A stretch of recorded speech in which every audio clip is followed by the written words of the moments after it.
Anointed fire, anointed fire, anointed fire, refresh my soul. Anointed fire, anointed fire, anointed fire, refresh my soul. Are you ready for your miracle? Are you ready for your breakthrough? Oh yeah. What was that? I also did the submission for Wise Her 2. Oh, okay. Oh, yeah, great. Yeah, I'm looking to actually publish that within the next week or two. Well, publish it within the next 2 weeks. Yeah, so definitely would love to have you. Okay.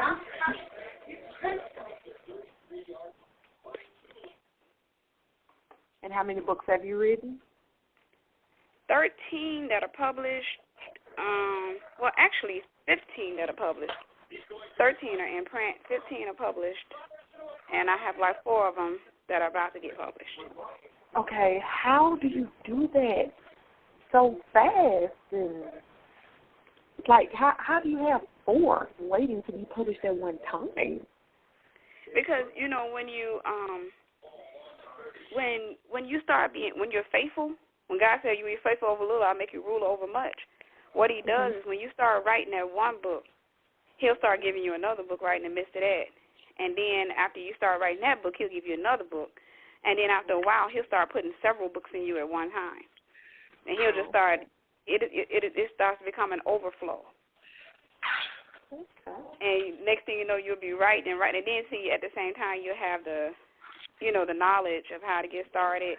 You'll have all the things that you need. You'll be more seasoned as a writer because, like in the beginning, when you're a new writer, we tend to be a little bit insecure about writing, scared. We keep deleting paragraphs and keep, going over and over again, starting over.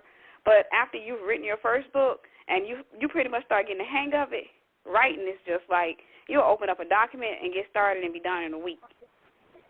Wow. Because it'll be just that serious for you. You're just like, okay, I got like 10 books in my belly at any given time, so let me go ahead and take this one because this is what's bubbling in me right now. Let me take this one and let me dedicate writing 10 days. And like what I do is I do 10 pages a day. Wow, that's a lot. And it doesn't take long at all. If you're doing 10, let's say 6 by 9 pages a day, that takes about an hour or two, but it's pretty much easy. It becomes easier and easier, and before you know it, when the week is over with, if you've done 7 days, 10 pages a day, that's 70 pages you've done. That's a small book. If you give yourself a month, then that's 280 pages you've done in a month. Okay. I think I got some more people on the line. Who else is on the line? I know I got some more on here. So what I'm going to do is start, go ahead and start the conference. And, okay, who just came on the line? Glenda. Hey, Glenda, how you doing? Great. Hey, Rose. Okay, we're going to go ahead and get started because we have a lot of people running behind. We're going to go ahead and get started. The first thing I'm going to talk about is the partnership opportunities and network opportunities that we have available with Anointed Fire. If you're familiar with us, we have over 15 companies in establishment right now. We have a lot of companies. We have a lot of different programs and things that we're working on. And in the year 2014, our main focus is not so much as Anointed Fire. In our business, our focus is helping other people to establish their business in 2014. That is our major thing. It's 2014. We want to help as many authors to write their first books or second books or third books. We want to help as many Christian business owners to start their businesses or find success in their businesses. A lot of times some people have little businesses started, but we want to help you to find out what's going on in your business. But the partnerships we have with Anointed Fire are different things that we're doing, different programs we're going to be opening with Anointed Fire. And what we'll be doing is we'll be contracting with a lot of people to, for example, if you have a business, we'll be able to bring your business in with us, and we'll be able to send clients to you and vice versa to help you to get started. And that's if your business ties into our business. If it does not, then what we'll be doing is we'll be helping you to learn what you need to do to get started in your business. Go ahead and get your business off the ground, and we'll be helping you to partner with other Christian business owners who need help, because a lot of times what's going on is you have people who have a business, but they don't know where to go. But if you have somebody else that you can partner with, somebody else that you can work with, it makes it a lot easier to start your business, to run your business, and to stay grounded. A lot of times what we need is an accountability partner, but we don't need just any accountability partner. You have to have an accountability partner who is dedicated to their own business, someone who's not afraid to take risks, someone who's not afraid to go ahead and dive in wherever they need to dive in to help you and you help them. So what we're going to be doing, we're going to be working with serious business owners, and that's going to clear out a lot of the people that come in that say, hey, I'm ready to get started, but it's going to clear them out, because a lot of times when you're dealing with business owners, authors, what have you, you're dealing with a lot of people who are afraid to stick their feet out there because it's something that's new to you. It's something that's foreign to you, and the human mind tends to withdraw from anything or retreat from anything that's kind of scary. You know, if anything comes to you and it looks intimidating to you, then you're going to lose interest in it. You won't have any energy to put into it. And you have to literally force yourself to do it in the beginning of starting. But after you have gotten yourself out there, after you've started, then it's not so hard anymore. After you start getting your feet wet and stuff, you know, you're able to go right on in. It won't bother you as much. So the first thing we're going to talk about is the business opportunities that we have with Anointed Fire. By the end of the call, we're going to be talking about by the end of the call, we're going to be giving you some coaching tips for business and for authors. So, and I believe these will be a blessing to you. And you can take notes, or you can send me an inbox, because I am going to record this call. This call is being recorded, so you'll be able to go back and listen to it in your spare time. So one of the first things we want to talk about is business opportunities that we have available. And one of the things I want to go ahead and get out the way is we're opening up a network for trading services. We're opening up a network for partnership and authors who want to co-write. But as far as trading, partnership and trading, it has to be an equal trade. So let's say if you come along and you say, you know what, I have a business doing one thing, and I want to partner with someone else to help me with my business, then you have to be able to offer them something of equal value. You can't come in and offer them something of less value. And one of the examples I like to use is one of the guys that had, I asked him about writing for Anointed Fire. And one of the first things he told me was, well, yeah, I can write for your magazine, but I'll submit an article for a logo. You give me a logo, and I told him no thank you. And the thing is, if you're writing for a magazine, most magazines don't pay you because you're getting publicity. If they're a larger magazine, you won't get paid because your payment is your publicity. But at the same time, the ones who do pay you, which are the smaller magazines, they pay you for articles like how-to articles. And they'll pay you like $4 for one article, and then they'll pay you per click. And on average, you'll probably make $20 a month from the article. So it's not a fair trade-in to say, hey, I want a $200 logo from you for an article that I write. So you have to be willing to bless somebody, but at the same time, analyze what they're offering you. And when we say partnership, we want to make sure that you understand there are two different types of partnerships, because a lot of times when you say partnership, people are either thinking of one or the other. You have the business partnership, and there's two or more individuals who own one company. In these cases, partners can own equal or unequal shares of a company, and that's not what we're offering. We're talking about independent business partnership. And independent business partnership is where individuals come together to work on their own projects together. Nevertheless, each independent person has his or her own company. And these individuals may come together and help one another on a project or on a business.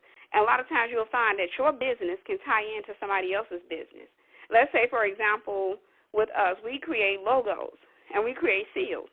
It would be easy for me to partner with someone who prints, who embroiders logos or seals onto a garment, because the people who work with me turn around and they need that service. So it's easy for me to go out there and partner with someone and say, hey, I'll send customers to you, and in exchange, you give me a certain percentage of the sales, or you give me 10% of the sale or 5% of the sale, and then that's called a partnership. So you want to go ahead and make sure that we are clear on that, because a lot of times when you say partnership, people think that we're all going to own one company, and that's not what we're talking about. We're talking about partnership ideas. We're talking about partnering, whereas you're going to own your own company. And one of the things that I have to tell you is that when we partner with people, when we start to work with you, one of the things we're going to do is we're going to work with you real hard to help you to not only get established, but get established the right way. We don't believe in one thing I don't like to see is a business that looks low budget and looks like it's barely standing. One of the things we have to do, we are really rooted in excellence. We have to have everything in excellence. So one of the things that we have to do is we help you, we coach you to help you to go ahead and get yourself established the right way. Not just come out here and throw together a business, throw together a website and say, well, you know what, I'm waiting to get the money, and then once I start getting some money, I'll come back and do it the right way. It doesn't work like that, because a lot of times when you start yourself out, you're giving your first impression. So if a customer comes to your website and your website looks low budget, then your first impression to that customer is you're not a real company. You're just a person that's sitting at home with a computer who established a company. And you don't want your customers to see you like that. You want your customers to see you as a company who is well established, well maintained. You want them to think that you are a major company. Your customers should never know that you are somebody working from the comfort of your own home. And if they know that, they're going to treat you as such. They won't have any respect for you. They'll try to bargain you down on your prices. They'll try to barter with you. They'll try to do everything, because if anybody knows that you are working from home, they don't take you seriously. So you want to make sure that with your business, people are taking you seriously. You want them to know that you are a serious company. Now, one of the things that we're doing, like I said, in 2014, we have a company that we're establishing, and we're going to be looking for partners to work with that. And what we're going to be doing with that company is we're helping Christian business owners. It's going to become a Christian business owner mall. And what we're going to do is have Christian business owners, everybody coming together, and you're able to offer whatever it is that you are offering from our site. We'll have our mall listed up online, and you'll be able to come in and offer your services from the mall for sale. And what we're looking to do is establish that as one of the largest Christian online malls in the nation.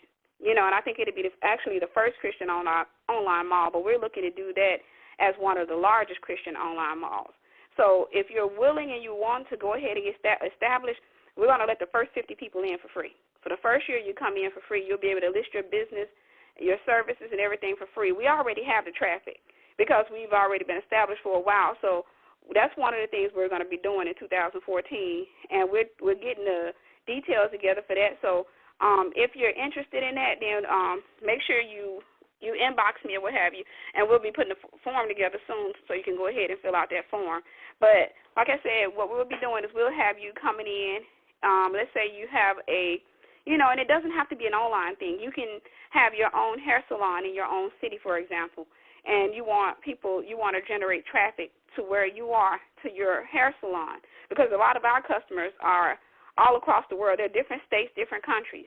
So a lot of times, we're able to help partner people up with people in their state. The second thing we're going to be doing is we're going to be helping to establish partnerships with business and with authoring.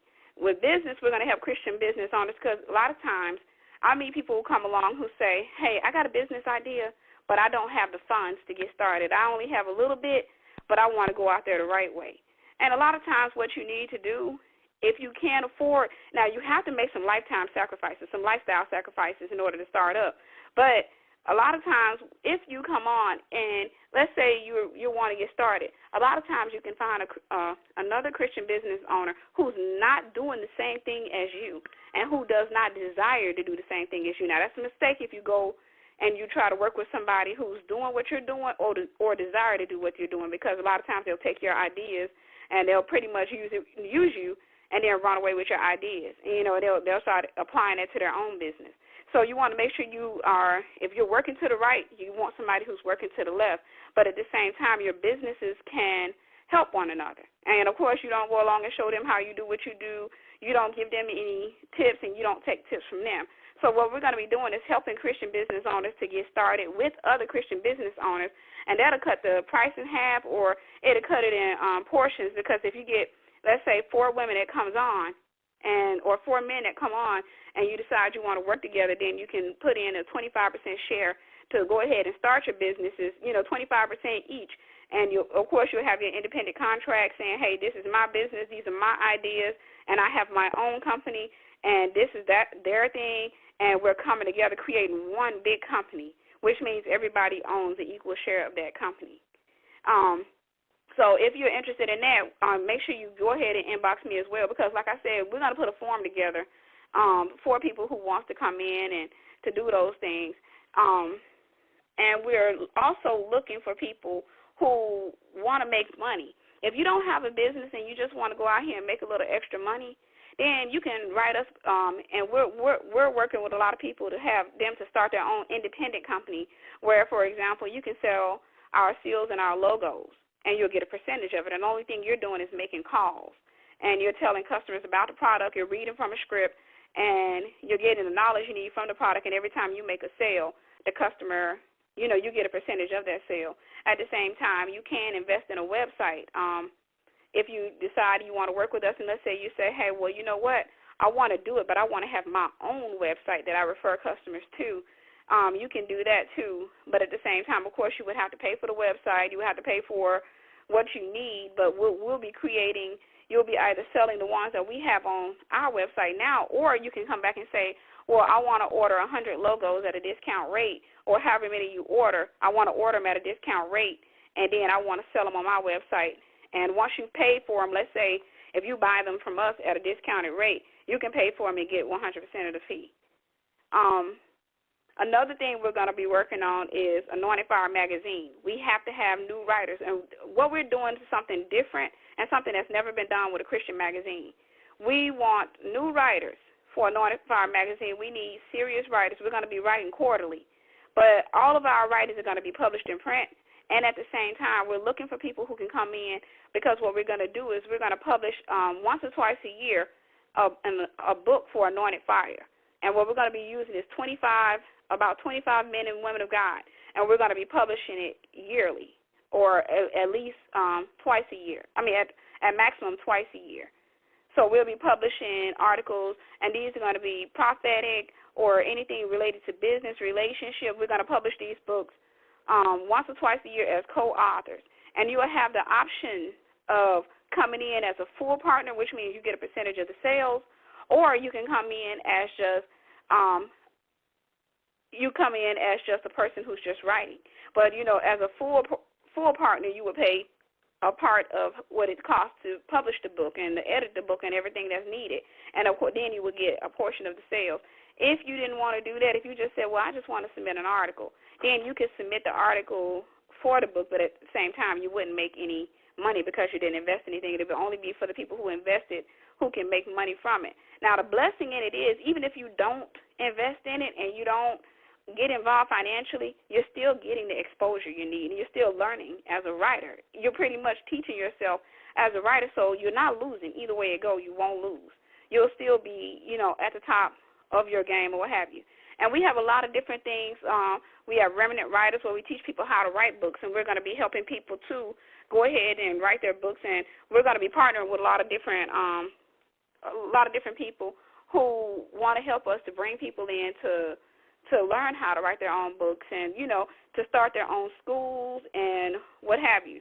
And what we'll be doing, for example, if you come along and say, you know what I want to do is I want to start a school. And in this school, what I want to do is I want to help people to write their own books, but I don't know what I'm doing. So I want to contract with you, and you teach them, but it'll be my own school. You don't tell them your name. It'll be my school's name. Then we'll be partnering with you as well on that. We'll be the teachers and everything, and you wouldn't pay us unless you hire us for something. The only people that will pay us, you would just charge your students. So your students will be paying us, and this is great for a lot of Bible universities. We actually work with people who do that have Bible universities or have some kind of school that they use, and what they do is they contract with us, and we do the teaching for them, and we come and we work under their business name. Like I said, we got a lot of co-authoring opportunities too. We have a company where we're going to be letting people come in to work as co-authors, and this is going to be something that we're launching off in 2014 as well, where you'll be able to come in, and if you've never written a book, this is going to be a super opportunity for you. You'll be able to come in and you'll be able to write, co-author with other authors. And we're going to be doing, like, for example, I'm going to be writing several books in 2014, and I'm going to have a lot of men and women of God that's coming in and co-writing with me, that's co-authoring with me. And just like the other opportunity I mentioned, you'll have a choice. You know, you can either come in as a full partner, or you can come in as just, somebody who's submitting an article. And with the full partnership, you partner in writing, you're paying for the publishing of the book, and anything affiliated with the book, such as publishing, ISBN numbers, websites, and so on. You'll be making your investment in that. And it's not a lot of money, because when you're doing it like that, let's say if you have 25 people and we're publishing a book, and that's going to cut the price down by 25%. So you'll be only probably investing a few hundred, if $100, and that's for the full partnership. Then you'll have what we are establishing is called a hybrid partnership, and you'll be able to partner in writing and pay only for printed copies of the book. And in such partnerships, you would have to order 25 more books and sell them. You get to keep every dollar earned from the books you've sold. But from books sold online, you wouldn't earn anything. And that's what you'll see. A lot of things that's coming up in the new right now is a lot of things dealing with hybrid. So that's what we're going to call a hybrid partnership. And then we have the last one, which is a contributing writer partnership. And that's when you partner in writing with us, but you pay nothing for the publishing of the book or anything affiliated with the book. And in such partnerships, you're simply submitting an article to be published in the book, but as such, you earn nothing, nor will you be able to purchase the book at the author's rate. But the benefit is that you are recognized as an author and given more exposure, and at the same time, you're getting coaching. Because as a writer, one of the things you got to have is coaching. If you've never written a book, you need coaching. We think that, okay, I've seen some books written, and I'm a pretty good writer. I made an A in English, so I don't need coaching. Everybody needs coaching. So it's a great opportunity to come on and get the coaching that you need. And then the final thing I want to talk about, and then we'll give some tips. The final thing I want to talk about, well, before that, I want to talk about we're starting a record label with Anointed Fire. And what we're going to be doing is focusing on Christian authors, so not Christian authors, but Christian artists. So if you're interested and you have a talent that you want to get involved in that, then let us know. For example, if you say, hey, I'm great with interviewing people. I've interviewed this person or that person. Hey, I know how to mix and master music. I know how to do that. Then let us know, and, we'll check you out or what have you. If we're interested in working with you, we'll send you contracts so that you can work with us. And then the final thing is I'm currently writing and finishing up Wiser Still 2. So I need about 5 to 10 women who are willing to submit your testimonies to Wiser Still 2. And what you're doing is just basically talking about something you went through and something you overcame. And if you are familiar with Wiser Still 2, with Wiser Still, the book is written with a lot of fictional stories, fictional characters who went through a lot of things, and then there's a lesson at the end. It talks about, and it's basically disobedience and what happened because of the disobedience. It's not a book of blame. It's not a book to bash anybody, to come across and say, hey, this man did me bad. It is to say, well, God told me not to get with that man, but I got with him anyway, and this is what happened to me as a result. So what we're doing in Wiser Still 2 is the same thing. But this time the stories are a little bit longer, and we still have the fictional stories, but we're going to use real people. And we want to use some people who have been through the ringer and more, because Wiser Still 1 helped a lot of women. A lot of women that contacted me about Wiser Still 1 from all over the world who were blessed by that book. And a lot of women came back and said, hey, this is my character, or that's my character. I went through this, or I went through that. So it really touched my heart. So what we're doing with Wiser Still 2 is we're going deeper in it. We're going through, and we're mentoring people about the things that women go through and stuff that we're ashamed to talk about. The stuff that a lot of times, for example, the traditional church tends to look down upon people who have lived a really rough lifestyle. I've known women who were once in prostitution who are now ministers. I've known men who were once drug addicts who are now pastors. So, we want to talk to the people, and we want to talk about the things that we all go through, and let the people know that it's okay. God still loves you, and God can still clean you up and change you. And a lot of people ended up giving their life to the Lord because of Wiser Still 1. So we want to make sure Wiser Still 2 is just that much more powerful. So if you're interested in submitting your testimony, then inbox me and make sure you have the subject head as Wiser Still, because I'm gonna be publishing that book within the next week or two. So you would just submit your testimony. I can send you a story from Wiser Still 1 so you'll have an idea of the writing style, and you can submit your testimony via the inbox, and what I'll do is I'll send you a contract, to pretty much give us permission to use your story. And, of course, you won't earn anything from that. You won't earn any royalties, but you will be published in Wiser Still 1. And like I said, it's a great opportunity. But more than anything, it's an opportunity to help somebody that's out there who feels that they're too dirty, that feels that they are too messed up for anybody to even want to deal with. If they come into a church because they got tattoos all over them, or because they came from the rough side of town, then they get looked down upon. They get turned away. So what we're doing is we want to make sure that anybody who reads that book knows that, hey, God loves them, or what have you. So if you're interested, make sure you just inbox me and tell me, and we'll go from there. And what I wanted to do was the last 20 minutes, but we have 30 minutes left. So the last 20 minutes of the call, I wanted to offer some business tips and some book writing tips. And these will help you with your writing, and these will help you with your business. And I'll try to explain as fast as I can so I can make sure I let y'all off at 9 o'clock. Now, we're going to go straight to the business tips, and that's number 1. Don't write your bio until you've done something worth mentioning. Now, one of the things that I hear a lot of people say, they go on coaching calls and the person comes in, the coach tells them, hey, go out there and write your bio. Your bio is irrelevant until you've done something. Because if you haven't done anything with your business, then what are you going to write in your bio?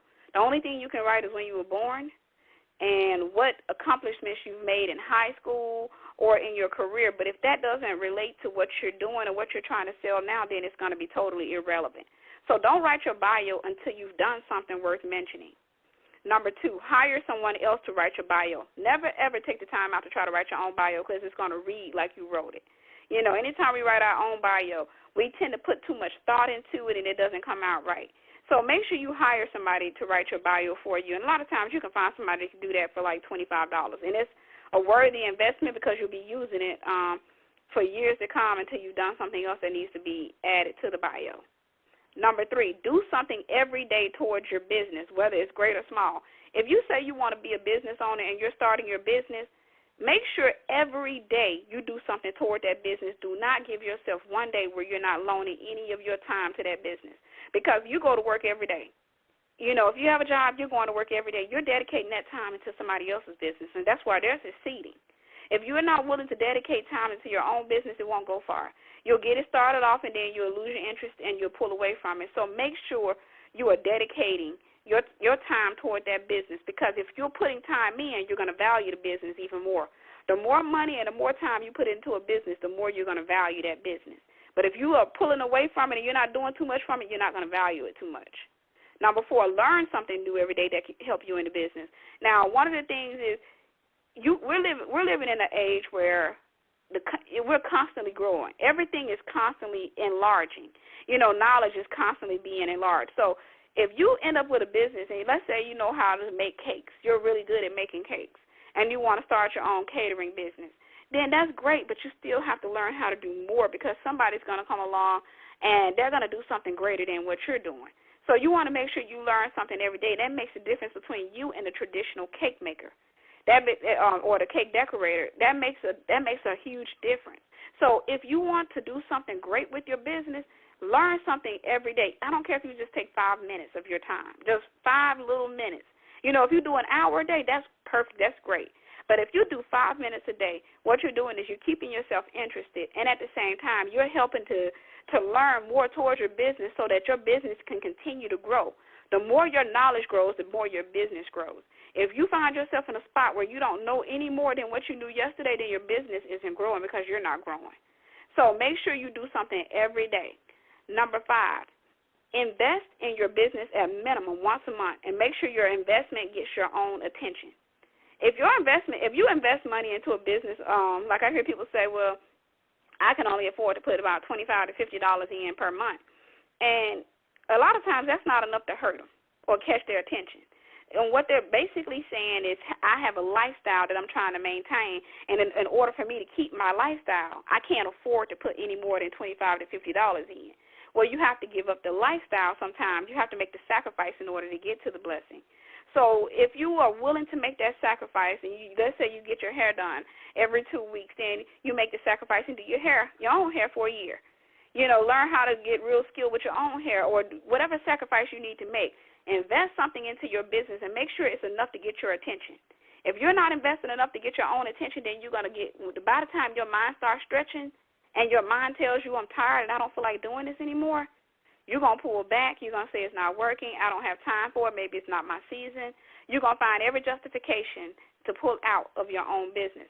But if you put money into that business, then you're less likely to pull out because you put too much in there. You put too much time. You put too much money, so you're not giving up. So make sure your investment gets your own attention. Number 6, and I'm going through these kind of fast because I want to take your questions at the end of the call. Number 6, go and get some professional photos done. After the call, if you will, go to Craigslist.org and search for photographers in your area. Make sure that the photographer you work with is safe. Look at their portfolio. Don't just work with anybody. Us being Christian, we want to make sure that we work with Christian photographers or family photographers. You do not want to end up in somebody's portfolio who has nude shots in their portfolio. That's an embarrassment to any leader, because you have to tell people, hey, go check out my photos on such and such website, and they come on the website and they're flipping through new photos trying to get to your photo. Or a lot of times what happens as your business starts to grow, people actually start to Google your name. And you can go into Google and type your name in, and the more people type your name in, the more Google is going to recognize you. And then you'll start coming up in the default drop-down after a lot of people have typed your name in for so long. So a lot of times people will just go Google your name just to see what you're doing. And they may find you in this person's portfolio, and that's pretty embarrassing. So you want to make sure that you work with a photographer who is a family photographer or a photographer with morals. And one other thing is make sure they're pretty good. Don't just go out there and get no cheap photographer. Get a photographer who's passionate about what they do. There's a difference between a photographer and a passionate photographer. Just a photographer is just going to take your shots. They don't care what you look like. You came to get your photos done, that's what they're going to do. They're going to give you some photos. They're going to send you away looking like chicken scratch. They're not going to tell you when your hair is out of place. They're not going to tell you when your shirt is falling off the side and your bra is showing. That's just a basic photographer. But you can always tell a passionate photographer by going through their portfolio. You'll see that their portfolio is full of excellent works. Everything will be so beautiful. And that means that they really care about their customers, because they also care about what the photos come out looking like. And don't withhold money from your own business or yourself, especially when it comes to photography. You come along. When I first got started off, I was looking at photographers, and I put $150 budget up for a photographer. I didn't want to pay any more than $150. And to tell you the truth, I didn't want to pay $150. But one photographer that I kept coming back to charged $325, and I tried everything that I could to not have to hire him because his price was so much. But no matter what I did, I kept coming back to him. I wanted an in-studio photo shoot, and I kept coming back to him, and I kept coming back to him, and I finally realized that the Lord wanted me to work with him. He was a Christian photographer, and he did an excellent job. And to this day, I'm very, very happy that I went ahead and went with him as opposed to another photographer. Now, you can find cheap photographers on Craigslist, and you can find photographers that charge as little as $100 or probably $50, and you can even find free photographers sometimes that's trying to build their portfolio. But make sure that they're safe, make sure that they're good, and they don't take nude shots. Number 7, come up with a name for your business and a slogan for your business. If you will, do that tonight. Come up with a name and a slogan for your business, because the minute you start going ahead and moving, then your wheels will start turning. If you tell yourself tonight, I'm too tired, I'll do it tomorrow, you'll forget. And the next day you'll forget. Then it'll come to you again another day, and you'll say, you know what, I'll do it later. But if you will, open up a Word document and put your business name in there and write up a few slogans that you think will sound good. And you can get a vote on the slogans or what have you, but write a few slogans that you think will sound good towards your business if you don't already have it. Number 8, go ahead and buy your domain names. If you already know the name of your business, go ahead and get your domain names, because one of the most common things that happens is somebody gets a name, but they don't go purchase their domain name. So somebody else comes along and buy it because they hear it comes out when people start talking that somebody's looking to buy. For example, let's say TashaSmith.com. If somebody comes out and hears that, there are people who are out there who buy domain names just because they know they're about to be purchased. They'll buy them and then try to sell them to you. And make sure when you buy your domain, get the entire extension. Now, GoDaddy has a sale. If you Google $1.99 domain, you can get a .com domain for $1.99. What I do is look for coupon codes. So if you will, go ahead and buy your domain names tonight if you already have your business name. But make sure you get the .com, the .org, the .info, and the .net. If you don't do that, if you just get the .com, and I know it's because it's $1.99, but you can get the whole thing, all 4 of them, for about $20 on GoDaddy.com. If you don't get all 4, what's going to happen is you'll have that .com. It'll start doing well. It'll get all the attention. And then somebody's going to come and hurry up and snatch the other ones. They'll buy them up, and they'll try to sell them to you for $600 or more. Or a lot of times, depending on the size of your business and how good your business does, they'll come along and say $10,000 or $1,000. They'll try to sell it to you, and then when you don't buy it from them, they're going to make money off of it anyway. They're going to go ahead and take your domain name and attach it to another website, or they'll sell it to your competitor. And then now your business, all your customers are being directed to these people, or they're being paid to be redirected to someone else. So if you will, go ahead and get all of your domain names, and that'll go ahead and put some fire underneath your belly as well. Number 9, do not fall for opportunities that seem too good to be true. You can't get around seed time and harvest. You cannot get around the seed time to get to the harvest. If somebody comes along, and this happened to me when I first started out in business, and it still happens to me sometimes when people don't really know about my business. A lot of times people come in, and the first thing they do is they see the anointing on your life, and they see how great, your work is, and they know you're going to do well. The first thing they're going to do is offer you an opportunity. They're going to say, you know what? I can help you. I know Marvin Sapp. I know Bishop Noel Jones. I know this person and that person, and I can help you get launched out there. And what they want from you is to use your services for free or a discount rate. This is very common, and it's not limited to the world. This happens a lot in the church. A lot of people are going to come in, and they're going to try to take advantage of you. They'll tell you, I'm going to recommend you to a lot of people. I know a lot of people. I'm tied into the church. I know about 450 churches that's going to be coming to a conference I'm coming to. I'm going to put your business out. They're liars. When you hear somebody tell you that, 9 times out of 10, they're lying to you. Or 9.9 times out of 10, they're lying to you. They're trying to take advantage of you. So you just pretty much thank them, and you tell them, okay, but you give them your rate. You don't give them any special favors. You don't give them anything. What you do is you continue to do business with them, set your rules in motion, and make sure you stand by your rules. And what they'll do is they'll try to go above your rules. They'll say, well, they'll try to go around your rules. And when they see that they can't get around your rules, the first thing they're going to do is get mad at you. And they'll say, well, thank you very much. And the whole thing was they never had any intention of helping you to grow your business. They were trying to take advantage of you. That is very, very common in business. Final one for business tips is dedicate your work to the Lord. That's one of the things that I had to do when I got started out was I had to dedicate my hands to God. I had to commit to God that I would not work for the world. So I couldn't prostitute my gifts. I can't let the world come along. For example, a hip-hop guy says, hey, you know what? I need a logo for my hip-hop business. I can't work with him. I have to tell him no. My hands are dedicated to the to the Lord. So I can't dedicate my hands to working with the enemy. And the reason is I belong to God. So you can't work for two sides.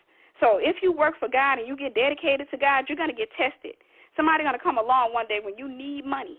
And it's happened to me plenty of times when I first started out. Somebody come along and they say, hey, I want to order like $2,000 worth of service from you. And if you need the money, $2,000 sounds like a great thing.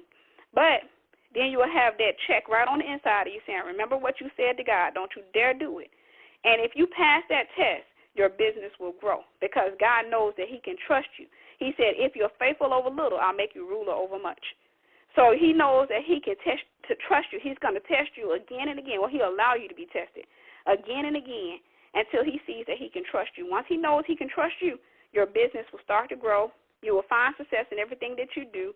And before you know it, you'll become a millionaire because he knows he can trust you to become a millionaire. And now we're going to go straight into the book writing tips, and I'm going to go through these pretty fast so I can get to the questions.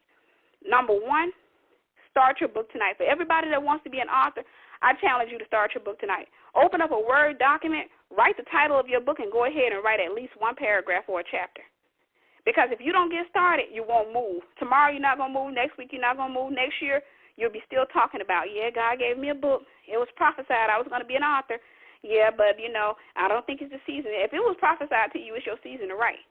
So go ahead and open up your Word document and start writing in it. If you do that, you're going to find that it starts to get easier and easier. Don't check yourself. Don't compare your writings to other people's writings. Don't try to write like anybody else. Don't make those mistakes. Just get in there and write whatever God puts on your heart. And as you get into writing, you're going to find out it's going to get easier and easier, and you'll start to trust yourself more, or you'll start to trust the God in you more. Number two, determine what you're going to write about and research the topic. Don't just run out there and start writing. Make sure you know enough, to write about it. If you are writing on, let's say, the prophetic, then you want to make sure you research the prophetic, talk a little bit about true prophets, false prophets that's falling through the cracks. People like information. People like things that they did not know. A lot of times people don't want to deal with you if you just come up here talking about the prophetic is a gift from God. It is a very powerful gift. People are not going to read your book when you're writing like that. They want to hear back in 1943, prophet such and such prophesied that this was going to happen. And then if God is giving you something to say, then you will go through it and you will say it. That's what people want to hear. They don't want to hear just a bunch of words put together. People like information. So always research the topic you're writing on. Get some, ideas and stuff, because you're going to find that as you write, before you can write it, you got to learn it. So as you write, you're going to learn more and more. Number three, make sure that you write about what you're passionate and knowledgeable about. One of the greatest mistakes that people make is getting out here and deciding, well, you know what, I just want to write a book, and such wrote a book about fasting, so you know what, I want to write a book about fasting. And they have no clue what it is to write about fasting. So it's hard to write a book about something you have no knowledge about, because you got to study some more. And all that studying, you're only going to get a little bit of information that gives you probably one page from 3 and 4 hours worth of study. So you don't want to mess up and, get churned up by what somebody else is writing. Write about what you're knowledgeable about and you're passionate about. For example, if you're good with giving marriage advice, write a book about marriage. If you're good at telling people how to, let's say, start their own basket-making business, write about that, because then that'll flow from you like a river, and, you'll be knocking out 10 pages or more a day. But if you write about something that you're not passionate about, then it's gonna be really hard for you to write. Number four, don't give your brain time to wind down too much. It's being stretched, and anything that's being stretched will always offer up some resistance. Take breaks every now and again. Now, anytime I'm writing, currently I've got 15 books that I've written. But anytime that I'm writing, I'm having to go through a stretching. And while I'm going through the stretching, the first thing my mind says is, I'm tired. I don't feel like this right now. Let's just go browse the internet. I feel that that's what I want to do. Let's just go browse the internet. Let's go on Facebook. Let's go do this or do that. Your mind will always offer you something else to do because it doesn't feel like it, because the mind does not like to be stretched. You have to literally force yourself to write when you don't want to write. And once you start to write, it'll start flowing. It'll start flowing like a river. But a lot of times when you sit down to write, before you start writing that day, your mind is going to start offering up resistance to you. It's going to start telling you, you know what, not today. Let's just go get something to eat. Because as soon as you eat, you're going to go to sleep. If you sit in front of a computer after you ate and you got a full belly, you're going to sleep. So you can't give in to that. What you do every day is you take the time out and say, you know what, I'm going to write a chapter a day, for example. I'm going to write a chapter a day, and I don't care how I feel. I'm going to do it. Even if I wake up and I realize it's 1 in the morning, I haven't written, I'm getting out the bed, I'm punishing myself. Because what I'm doing is I'm training myself to know and to realize that no matter what, I'm going to write until I finally get that in my mind. And then I've trained myself so much that the first thing I'm thinking is, let me go ahead and write this because I want to go to bed early tonight. You know, you become your own disciplinarian. Number 5, consider partnering with someone for your first book. If you feel like you can't afford it or you're a little afraid, consider partnering with somebody, but speak with them first to make sure you're all on one accord. And what I like to tell people is, I remember a particular time when I first got started. Before I wrote I think I had written one book before, and I talked to a woman, and we started talking about partnering on a book. We were online. We said we were going to partner with one another, and we were really excited about it. But we got on the phone and we started talking. And while we were talking, we both realized we didn't believe in the same thing. I believe that you know, there are demons out there, and that demons like to attack and attempt to control people or influence people. She didn't believe that. So, of course, we couldn't write together, because how can two walk together except they be agreed? So we couldn't write a book together. So make sure that the person you decide to partner with, if you partner with somebody, make sure that you're all on one accord. So if you decide, for example, even through our partnership program when we partner authors up, make sure you talk to the person, a few conversations. Talk about God. Don't talk about their life and personal stuff. Get on there, talk about God, talk about what you believe, and pull on them to make sure that they believe what you believe. Because if you don't, then you're going to have a book that ends up contradicting itself. You know, you're going to have two people giving two different messages in one book, and you don't want that to happen. Number 6, when writing, don't be afraid to delete sentences, paragraphs, and even pages of text that don't give any value to your book. And you'll find that happen when you start to write and you get further into your writing. You're on page 30, and you go back and read your book, and you'll find out that page 15 through page 20 don't make sense, and they don't add value to your book. The average person to keep it because they're like, man, that's 5 pages. I don't want to throw that away. But a good writer will delete it because they realize it's not adding value to the book, which means it's going to take away from the book. So if you go and Google any of the major people who are major authors, bestsellers, they have that same advice. Make sure you just delete pages. If you got to delete them, delete them.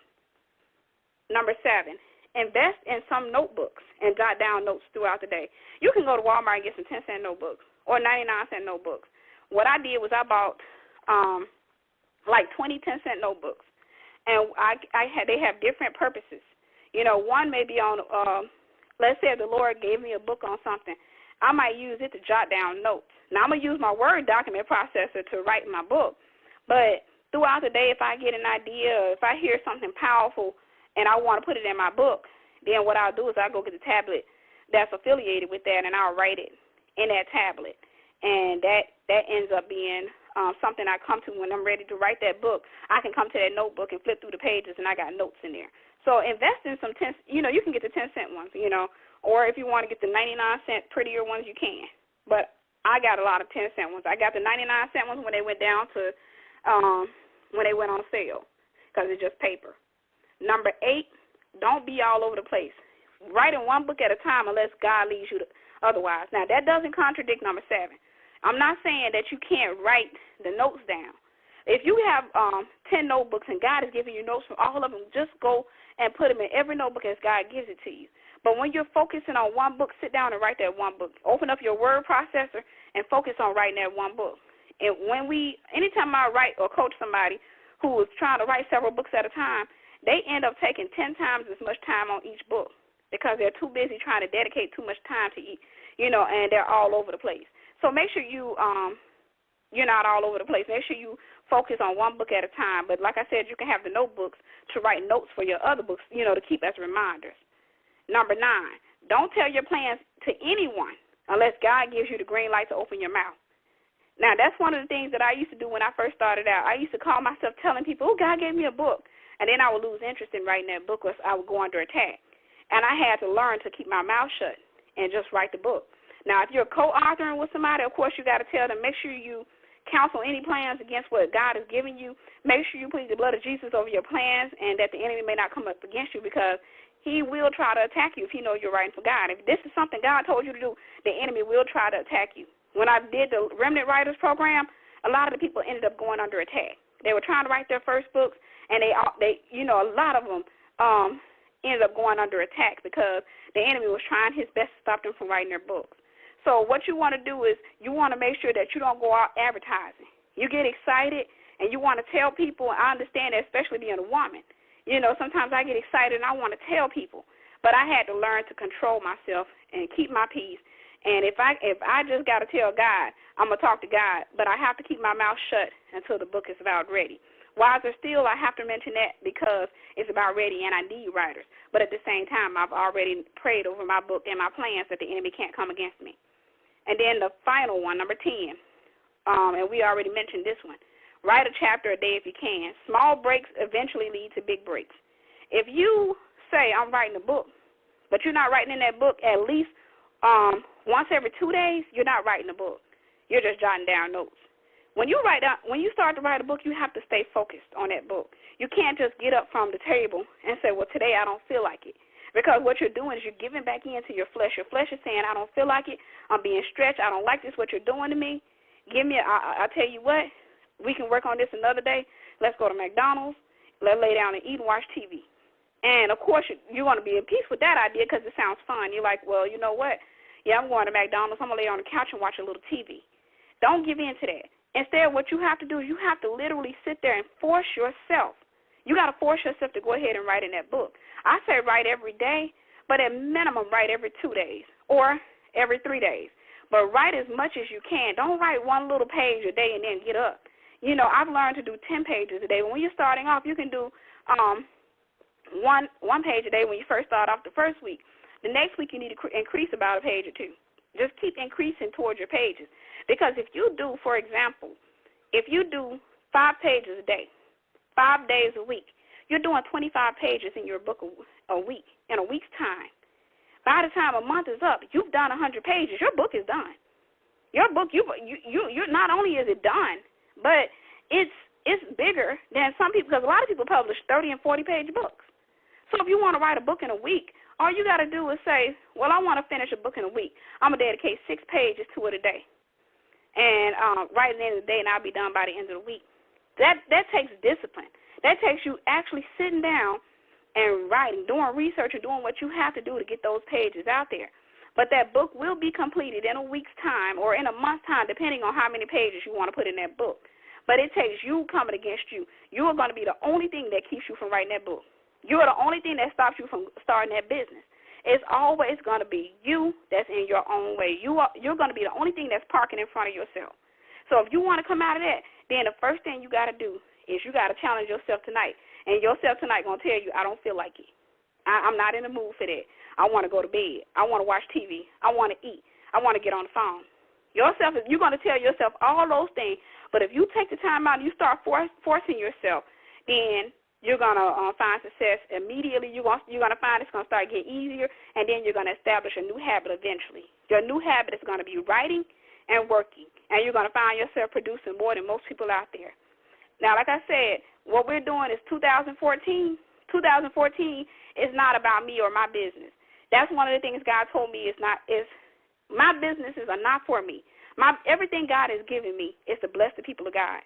But at the same time, I have to help you to come out of any kind of mindsets that hold you back, that keep you from going forward. So 2014, I definitely want to be a blessing to you. 2014, but at the same time, I can only work with people who are willing to put in time and invest in their own gifts and talents.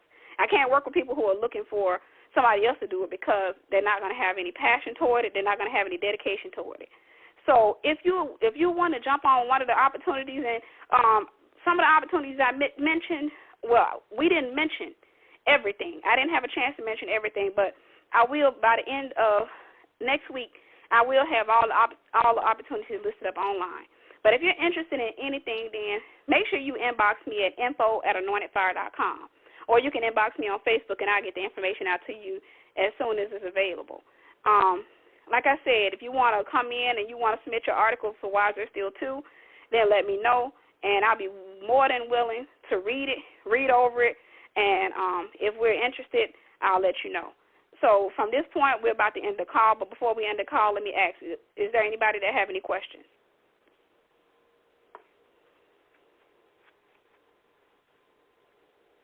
Hello? Yes, I'm here.